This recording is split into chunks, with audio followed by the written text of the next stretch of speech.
வணக்கம் நண்பர்களே. UPSC civil services எக்ஸாமினேஷன்ல நிறைய கேண்டிடேட்ஸ்க்கு ஒரு மிகப்பெரிய சிக்கலா இருக்கக்கூடிய ஒரு ஆக்டிவிட்டி, சொல்ல போனா நிறைய பேர் வேண்டா விருப்பமா பார்க்கக்கூடிய ஒரு ஆக்டிவிட்டி, கிட்டத்தட்ட 90% ஸ்டூடெண்ட்ஸ் செய்யவே தயங்கக்கூடிய ஒரு ஆக்டிவிட்டி இந்த ஆன்சர் ரைட்டிங்.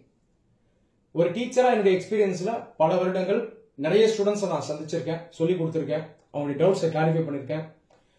அவங்களுக்கு பிரச்சனை இருக்குன்னா என்கிட்ட வந்து சொல்லுவாங்க. இதுல ஒரு பெரிய பிரச்சனை பாத்தீங்கன்னா இந்த ஆன்சர் ரைட்டிங்.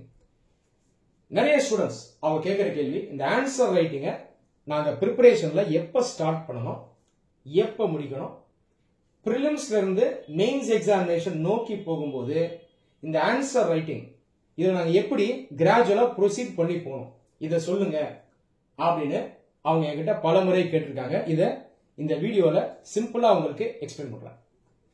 நீங்க ப்ரிப்பரேஷன் 1 இயர் பண்றீங்கன்னு வைப்போமே. உதாரணத்துக்கு அடுத்த வருடம் நடக்கக்கூடிய எக்ஸாமினேஷனுக்கு இந்த வருடமே நீங்க ப்ரிப்பேர் பண்ண ஆரம்பிச்சிருங்க இல்லையா? உதாரணத்துக்கு 2026 மேல நடக்கிற எக்ஸாமினேஷனுக்கு 2025 மேல நீங்க ப்ரிப்பரேஷனை ஆரம்பிக்கிறீங்க.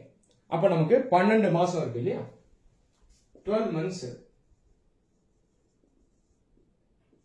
இந்த 12 months இதுல நம்ம எப்படி ஆன்சர் ரைட்டிங் ஆரம்பிச்சு ப்ரொசீட் பண்ணி போகணும் அப்படின்னு பாத்தீங்கன்னா, நீங்க ப்ரிப்பரேஷன் ஸ்டார்ட் பண்றீங்க இல்லைங்களா? இந்த ஸ்டார்ட் பண்ணும் போதே நீங்க ஆன்சர் ரைட்டிங் பண்ண ஆரம்பிக்க வேண்டும். அன்னைக்கு நீங்க படிக்கிற சப்ஜெக்ட்ஸ்ல நீங்களாவே ஒரு கொஸ்டின் ஃப்ரேம் பண்ணி ஆன்சர் பண்ணணும். சிம்பிளா கொஸ்டின் ஃப்ரேம் பண்ணி ஆன்சர் பண்ணா போதும். ஆன்சர் ரைட்டிங் எப்படி பண்றது அப்படின்றதுக்கான டீடைல்டு கைடன்ஸ் அண்ட் டியூட்டோரியல் நம்ம சேனல்ல வீடியோவை கொடுத்திருக்கேன். அந்த வீடியோவை பாருங்க. ஆன்சர் ரைட்டிங் எப்படி பண்றது அப்படிங்கிறது உங்களுக்கு தெரியும். ஆக மொத்தம் முதல்ல நாம பேசிக் ஆன்சர் ரைட்டிங்ல இருந்து ஆரம்பிக்கணும். இத குறைஞ்சது ஒரு 3 மாசம் பண்ணணும்.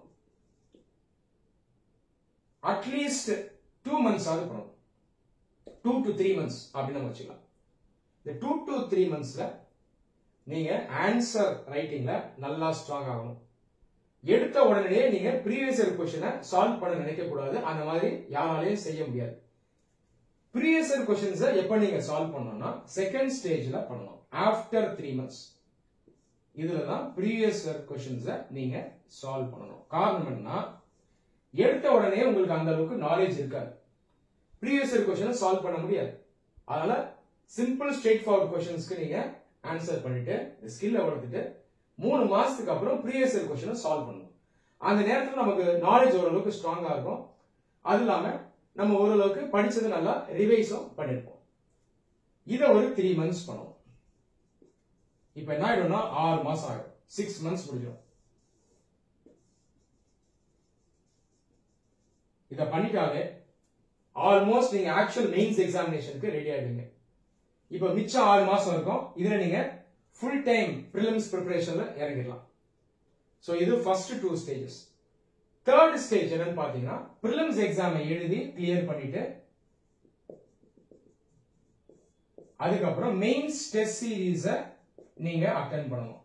ஏதாவது ஒரு அகாடமில நீங்க டெஸ்ட் சீரீஸ் ஜாயின் பண்ணி அவங்க வந்து ப்ரொஃபஷனலா ப்ராப்பரா கண்டக்ட் பண்ற மாதிரி இருக்கணும். நீங்களும் அதை ப்ராப்பரா யூஸ் பண்ற மாதிரி இருக்கணும். அந்த மாதிரி ஒரு டெஸ்ட் சீரீஸ்ல சேர்ந்து பிரிலிம்ஸ் எக்ஸாமினேஷன் முடிஞ்சதுக்கு அப்புறம், அதாவது மே மாசம் பிரிலிம்ஸ் முடிஞ்சதுக்கு அப்புறம் 3 months நீங்க இந்த மெயின்ஸ் டெஸ்ட் சீரீஸ் எடுக்கணும். இப்படிதான் ஆன்சர் ரைட்டிங் ப்ரோக்ரஷன் நடக்கணும். இதுதான் ப்ராப்பரான ப்ரோக்ரஷன். இந்த மாதிரி போறீங்க அப்படின்னா உங்களால ஒரே அட்டெம்ப்ட்ல ப்ராப்பரா செலக்ட் ஆக முடியும். ஜிஎஸ்க்கு நீங்க இப்படிதான் பண்ணணும். ஆப்ஷனலுக்கும் நீங்க இப்படிதான் பண்ணணும்.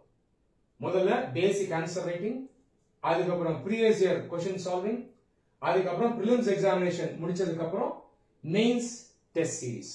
நான் ஏற்கனவே சொன்னது போல ஆன்சர் ரைட்டிங் எப்படி பண்ணணுன்றதுக்கு நான் டீடைல்டு வீடியோ கொடுத்திருக்கேன். அந்த வீடியோவை ஃபுல்லா லிசன் பண்ணுங்க. அதன்படி உங்களுடைய ஆன்சர் ரைட்டிங்கை நீங்க ஸ்டார்ட் பண்ணுங்க. நன்றி.